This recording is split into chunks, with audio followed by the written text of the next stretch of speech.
हरियाणा में नूंह में खनन माफिया ने डीएसपी को डंपर से कुचलकर मार डाला। तावड़ू इलाके के पंचगांव में पहाड़ी पर अवैध खनन की सूचना मिलने के बाद डीएसपी सुरेंद्र सिंह छापा मारने गए थे। डंपर से कुचले जाने की वजह से उनकी मौके पर ही मौत हो गई। मंगलवार दोपहर 12:15 बजे हुई इस वारदात के बाद पूरे क्षेत्र में भारी पुलिस बल तैनात कर दिया गया है। तावड़ू पुलिस को सूचना मिली थी कि पंचगांव की पहाड़ी में बड़े स्तर पर अवैध खनन चल रहा है। DSP Surendra Singh police team के साथ पहाड़ी पर रेड मारने पहुंचे। उन्होंने मौके पर खनन कर रहे माफिया को रोकने का प्रयास किया तो उन लोगों ने डीएसपी पर पत्थरों से भरा डंपर चढ़ा दिया। उस समय डीएसपी सुरेंद्र सिंह अपनी सरकारी गाड़ी के पास खड़े थे। डंपर की टक्कर से वह नीचे गिर गए और डंपर उनके ऊपर से निकल गया। सुरेंद्र सिंह ने मौके पर ही दम तोड़ दिया। इस घटना के बाद बड़ी संख्या में पुलिस बल मौके पर पहुंचा। वारदात के बाद आरोपी मौके से फरार हो गए। पुलिस ने सर्च ऑपरेशन शुरू कर दिया है। डीएसपी सुरेंद्र सिंह हिसार जिले के आदमपुर क्षेत्र के गांव सारंगपुर के रहने वाले थे। वे 12 अप्रैल 1994 को हरियाणा पुलिस में एसआई के पद पर भर्ती हुए थे। पुलिस से अब 31 अक्टूबर को उनकी सेवानिवृत्ति होनी थी। बताया गया है कि अवैध खनन रोकने गए डीएसपी सुरेंद्र सिंह ने अपनी गाड़ी अड़ाकर वहां से गुजर रहे डंपर को रोका था। इसके बाद गाड़ी से नीचे उतरे तो डंपर ने उनको कुचल दिया। माफिया को छोड़ेंगे नहीं। अनिल विज नूंह में डीएसपी सुरेंद्र सिंह हत्या के मामले में गृह मंत्री अनिल विज ने कड़ी कार्रवाई के आदेश दिए हैं। उन्होंने कहा कि मैंने सख्त कार्रवाई के आदेश दिए हैं। जितनी फोर्स लगानी पड़े लगाएंगे, पर खनन माफियाओं को बख्शेंगे नहीं। खनन मंत्री मूलचंद शर्मा ने कहा कि इलाके में अवैध खनन चल रहा था। खनन कहां हो रहा है, इसकी जानकारी ले रहे हैं। आरोपियों के खिलाफ सख्त कार्रवाई की जाएगी। तावड़ू क्षेत्र में अरावली की पहाड़ियों पर बड़े स्तर पर अवैध खनन किया जा रहा था।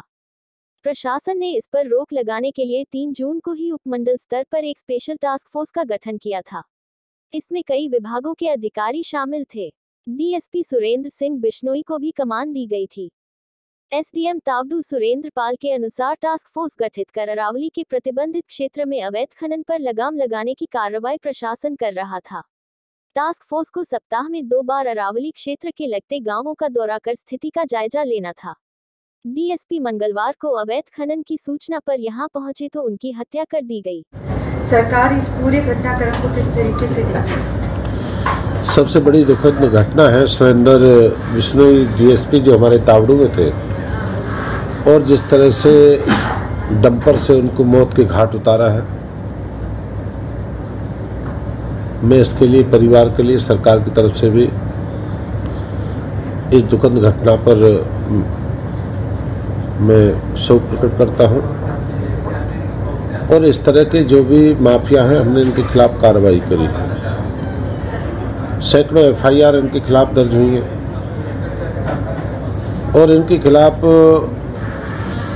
करोड़ों रुपयों के ऐसे जो चोर हैं, डंपर जेसीबी करते हैं, इनका एनजीटी के तहत मुकदमे भी हमने दर्ज करे हैं।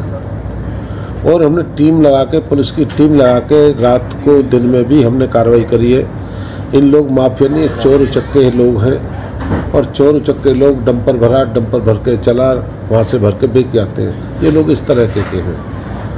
तो इस तरह के, जबकि पूरे मेवात में माइनिंग बंद है, मेवात, गुड़गांव, फरीदाबाद में माइनिंग कहीं नहीं, माइनिंग पत्थर की कोई माइनिंग है सुप्रीम कोर्ट के तहत, और ये लोग वहाँ चोरी करते हैं। माइनिंग का तो इलाका रेवाड़ी, महेंद्रगढ़, भियाणी, दादरी माइनिंग वहाँ होती है। ये तो माइनिंग का इलाका नहीं है। और यहाँ तो क्या है कि एसपी भी, हमारे डीएसपी, हमारे डीसी, फॉरेस्ट के लोग, ये फॉरेस्ट का इलाका है, जहाँ माइनिंग कर रहे फॉरेस्ट का इलाका है, और फॉरेस्ट के अधिकारी भी समय समय पर कार्रवाई करते हैं। और हम इस तरह की माइनिंग को रोकते हैं कि कोई, जब फॉरेस्ट का इलाका हो या दूसरा क्षेत्र हो, कोई अवैध माइनिंग ना करे, अवैध माइनिंग को बढ़ाना, क्रिमिनल प्रवृत्ति करना हो।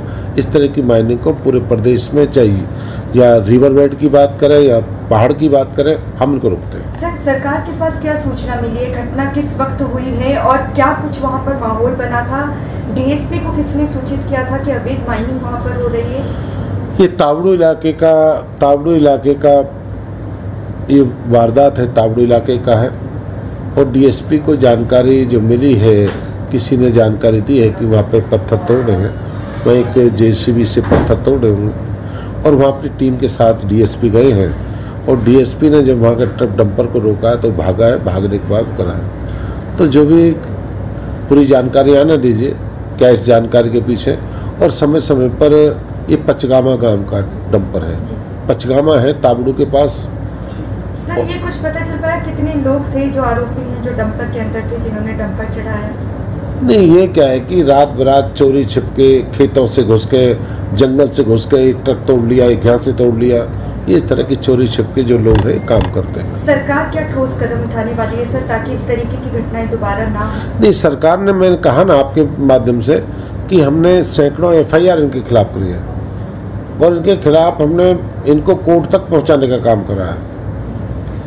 चाहे कोई क्षेत्रों ने पहुंचाने का, चोरी इस तरह के केसों को हमने कोर्ट तक पहुंचाने का करा, इनके गाड़ी और डंपरों को बंद करने का काम करा, इनके डंपरों को सीज हमने किया है, इनके जेसीबीओ को सीज हमने किया है।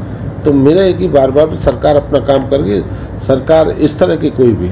सर जिस तरीके से एक परिवार ने अपना खोया है, डीएसपी की जिस तरीके से हत्या हुई है, सरकार किसी तरीके की आर्थिक सहायता देगी, इस पर कोई विचार विमर्श? नहीं, हमारे प्रदेश के मुख्यमंत्री जी इसकी घोषणा करेंगे और हमारी क्या है कि सहानुभूति है और हमारे क्या है कि जो भी अपने मुख्यमंत्री जी हैं वो इस पर कोई करेंगे कि इस तरह की जो घटना हुई, दुखद घटना हुई। सर अंतिम सवाल है, विपक्ष कहीं ना कहीं आप सरकार को घेरने की कोशिश कर रहा है। उनका कहना है कि जब से सत्ता में बीजेपी की सरकार है, अवैध जो माइनिंग है वो लगातार बढ़ती ही जा रही है। सर कैमरे की तरफ नहीं, मेरा ये कहना है कि विपक्ष क्या कहता है क्या नहीं कहता, विपक्ष अपने अतीत में जाके देखिए। जब हमने काम किया, जब पुलिस की सूचना हमने चोरी करे, प्रशासन गया, अपनी जान गंवानी पड़ी। राजनीति नहीं करे इस क्षेत्र में, अगर राजनीति करे तो डीएसपी जान नहीं गंवाता, इतनी एफआईआर नहीं होती। करोड़ों रुपयों के हमने टैक्स जो चालान किए, करोड़ों रुपयों के हमने चालान किए। जो विपक्ष के नेता अपनी सरकार में देखे ना 5 साल की तरह रेवेन्यू 450, हमारे समय में 950 करोड़ रुपए जो 1 साल में हमने किया। चोर ने अपना काम करा, हम अपना काम करेंगे। और हरियाणा प्रदेश में पाताल से भी इस तरह कोई माफिया पाताल से भी खींच देंगे। इस तरह का मैं एक भी इस तरह का जो कार्य किया, पुलिस जैसे डीएसपी की जो साथ जो घटना घटी है, मौत के घाट का, इनके उसकी कुर्बानी को हम खाली नहीं जान देंगे। मुख्यमंत्री स्वयं का इनके खिलाफ जो भी कार्रवाई सख्ती के साथ हो, सख्ती के साथ कार्रवाई करेंगे। बड़ी दुर्घटना हुई है, जैसा हमारे गृह मंत्री जी ने कहा। हमारे डीएसपी सुरेंद्र सिंह यहीं पास के नूर जिले में ड्यूटी पर थे और एक किसी खान माफिया के किसी व्यक्ति ने और उनके ऊपर गाड़ी चढ़ाई, उनकी मृत्यु हो गई है। बहुत दुखद ये घटना हुई है। हमारी सांत्वना है उनके परिवार के साथ भी, और हम वीर सैनिकों को हमेशा ऐसे मामलों में सबका मनोबल बढ़ाने के लिए भी अपने आप को भी प्रस्तुत करना चाहिए और उस परिवार की भी जिसकी क्षति हुई है उसके साथ भी खड़े हैं। डीजीपी साहब से मैंने बात की है, तो हमारी जो अलग अलग योजनाएं हैं उन योजनाओं में एक योजना तो पुलिस की अपनी योजना है जिसके अंतर्गत हम सरकार की ओर से उसको कुछ मॉनिटरी कुछ योगदान करते हैं उनके परिवार के लिए। एक योगदान हमारे HDFC बैंक ने दिया हुआ है कि अगर सैलरी का अकाउंट उनके बैंक के अकाउंट में होगा तो उनको मिलेगा। एक बेनिफिट उनको शहीद का दर्जा अगर मिलता तो वो मिलेगा, और कुछ पुलिस की ओर से अपने जो वेलफेयर फंड भी जो है उसमें से भी योगदान किया जाता है। तो मैंने सब हिसाब लगा के जब जानकारी ली है तो हम शहीद सुरेंद्र सिंह के परिवार को 1 करोड़ रुपए की राशि सब उसको सहायता के लिए देंगे और उसके परिवार से एक किसी व्यक्ति को जो नौकरी है वो भी जरूर देंगे।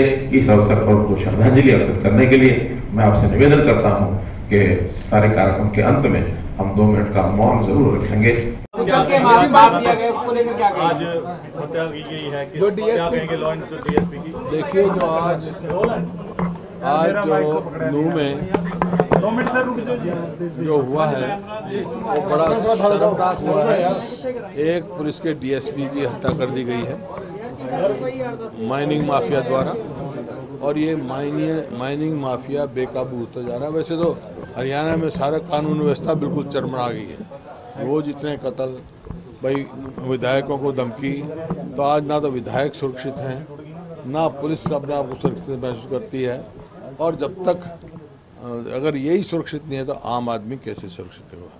आम आदमियों का विश्वास उठता जा रहा है। तो सरकार को तुरंत ऐसे कदम उठाने चाहिए ताकि आम आदमी में विश्वास कायम हो और कानून व्यवस्था चुस्त हो। सर, जो ये कहा गया कि लगातार वहाँ पे कंप्लेंट्स दी जा रही थी, कहीं ना कहीं एक्शन नहीं किया जा रहा, आपको लगता है कि कहीं ना कहीं पैट्रोनाइज किया गया है गवर्नमेंट के द्वारा, तभी इतनी?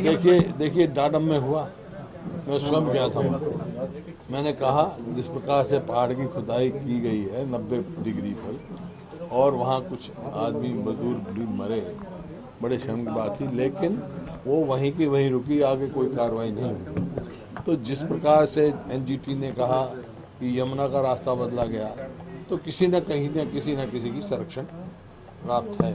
सर, एक और बात, साहब मौके पे जा रहे हैं, क्या लगता है कि इसके बाद डीजीपी साहब भी मौके पे जा रहे हैं? कौन? DGP sir, Haryana. डीजीपी जाना चाहिए, जिम्मेवारी है सर, और तुरंत एक्शन लेना चाहिए, कार्रवाई की जाए। आप लोग करनी चाहिए कि धमकियां मिल रही हैं एमएलए को, अभी इसके बाद ये घटना। हाँ, मैं तो गवर्नर साहब को मिले थे, मैं तो उस टाइम भी कहा था, सवाल इस बात का नहीं है विधायकों को धमकी मिली है, आम आदमी अपना सुरक्षित महसूस करा था। ऐसा प्रतीत होता है जैसे हरियाणा में सरकार ही नहीं है। तो जब तक ये और नहीं बदलेगा, सुरक्षित ये कानून व्यवस्था जो है कायम नहीं होगी, चुस्त तंदुरुस्त नहीं होगी, तो ये प्रदेश के लिए अच्छी नहीं है, फिर इस किस्म के अपराध बढ़ते रहेंगे। सर, हुड्डा सर, सरकार ये कह रही है कि कांग्रेस के राज में इलीगल माइनिंग शुरू हुई थी। कोई इलीगल माइनिंग नहीं थी कांग्रेस। सर, जैसे इंसिडेंट हुआ है, we can see that it's a heinous crime. Officer वहां जाते हैं, टीम के साथ हाथ देते हैं, उसके बावजूद भी होता है। आपको लगता है कि कहीं ना कहीं जो इलीगल माइनिंग माफिया, उनका इतना हाथ खुल चुका है, they don't bother whether it's a police officer और नॉट? अब या तो बेकाबू है या संरक्षण प्राप्त।